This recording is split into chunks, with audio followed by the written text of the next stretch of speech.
Africa. Mr. Radu, good morning to you. Thanks, Elvis. Let's start off with the basics, Wellington. In situations like these in the newsroom, what are the do's and don'ts when you receive a videotape from a terrorist organization? Well, I think what's important to put into context is that situations are different. And because they are different, the do's and don'ts depend on the actual situation as it is.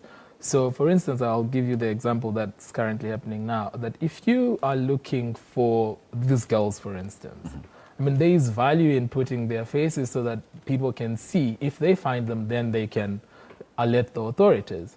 But then you need to balance that, because what does that mean for secondary victimization of the families and also the girls themselves? So you really need to balance. The do's and don'ts really depend on the situation, and you really need to make the call based on what's best for the girls, what's best for the families as well.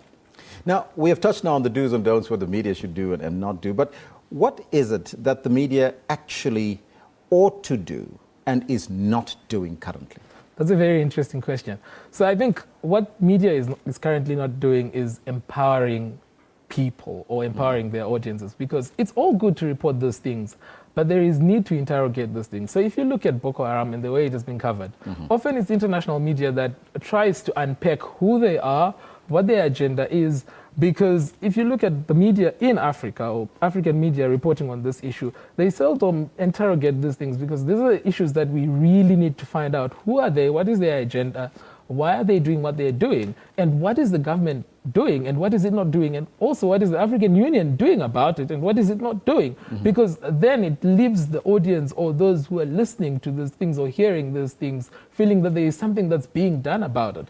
I'll give you an example of flight MH370. You already remember the flight itself, and you know the number of people who went missing, 239. Yes. With these girls, we don't know. It's almost like... And the number fluctuates every week. We don't know how many they are. Why is it that we don't know? Why is our media not interrogating those things and leaving the reader knowing and understanding that, yes, these are the issues that are affecting our continent, but this is what's actually being done about it? That's missing. Is African media maybe being marginalized here or being used by the, in fact, marginalized is probably the wrong word. Are they being used by the terrorist groups to propagate what they stand for, though? Look, even if media were not being used, and by media I mean mainstream media, were not being used by the terrorists to propagate what they want. There's social media, you spoke about YouTube, right? They could always use that. But essentially what's important for mainstream media is to contextualize these things. That's what's important. Give context to it so that at least listeners are empowered. Let us now focus on what we see on our media. To what degree does the mass media in general inadvertently really promote these terrorist organizations? Look, it's very difficult to gauge, but I think there are exceptional cases. You could see some really good pieces that try to interrogate those things and put them into context, right?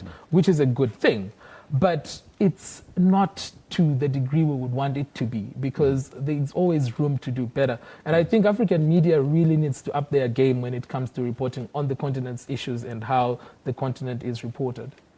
Now, the terrorist groups always have a number of videotapes available to provide to the mass media, and I'm not too sure how they do it. But do these video material amount to some kind of psychological warfare on their part? Definitely. I mean, that's the whole point, because they do these videos and put them across either to make sure that their opponents, and in this case it's the Nigerian government, so we assume, and so we are told. We're actually not sure what their agenda is. Often some quarters tell you that, well, it's because of political reasons. Some say it's because they're an Islamist group, blah, blah, blah. You don't get to really hear much about this. Now, what media then does is that it often takes this issue and try to portray it in a way that gives the reader or the listener or the person who is watching the sense of what's happening, but without necessarily going into detail as to what that is and what it actually means or for that person who is listening, because often it's about readers, and we really need to understand what is happening and why things are happening in the way they do. Now, the South African Code of Ethics in Journalism is very clear on the Code of Ethics for vulnerable kids and vulnerable groups and children. And it may not portray in the media, be portrayed, but in this case, where we see the children or these girls on video screens every day, and sometimes I ask myself the question, is that the real faces that we see there? What is your take on that? On the one hand, it's a good thing to do that because we're still looking for the girls. We don't know where they are. So you can identify them. So we can identify them. But on the other hand, we also need to think about what's going to happen in the event that they are found. Do we continue showing their faces? Should we continue doing that, or should we not? I think that we should not.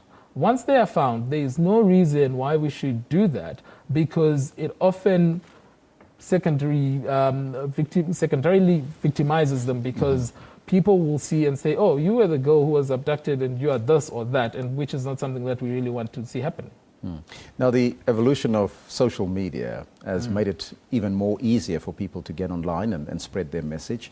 How has that made the conveyance of terrorist threats to its audience even more prevalent?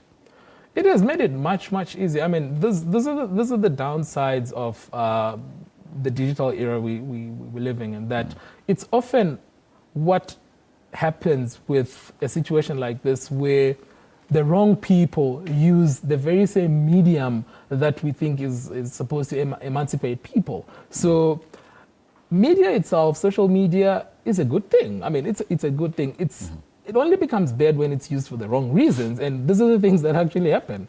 And I think what we're struggling at the moment to do is how to regulate the way social media actually functions for the benefit of citizens. And it's once again that tight balance that you're talking about earlier now. On the Pierre Corky issue, the South African media did not only just create the awareness about it, but they also raised money for to a certain degree, and it was active really in creating and raising funds. What do you make of that?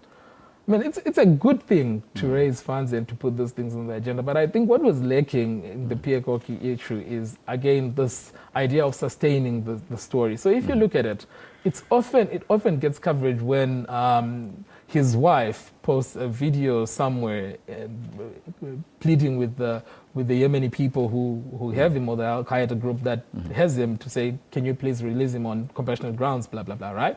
Now, media then runs with it. Yeah. After that, it dies down. Often no one really carries it and sustains it. Now, that brings in another connotation to it, is that what is government actually doing to its poor citizens? Because those are some of the things that we need to be interrogating, and the media needs to run with that as well, aside from just trying to raise money for him.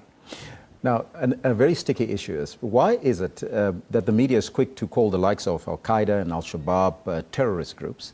But in the case of, and I'm trying to see where is that name of the Uganda's Lord Resistance Army, I think it is, they don't call them Christian extremists. Why is that the case? That's an interesting one. Now, look, often labels themselves really allow us to just identify things, which is a good thing. The problem with that is this, that the moment you label something, you put it in a box. And what that does is that it doesn't allow you to interrogate more beyond that box. So boxing people and things is not necessarily a good thing. Yes, it's a good thing as far as it allows us to identify them, but what's more important is to say, yes, they might be a terrorist group, but this is who they actually are, and this is what they actually do, and this is why they actually do it. Go beyond the label. And finally, you were talking about the questions that journalists should be asking, so they should actually ask the 5 Ws all the time. All the time, they should, they should. And you see, what's even intriguing is that even if they try and do the 5 Ws, right, it's actually much, much, much more important to also look at the various legal aspects and how things affect people, because audiences need to identify themselves with media. If they don't identify themselves, then they will lose interest. So it's in the best interest of media to actually reflect their audiences. Wellington, thank you so much for joining us and coming into studio. Thank you very much for having me. That was Wellington Radu, the head of programs at the Media Monitoring Africa Group.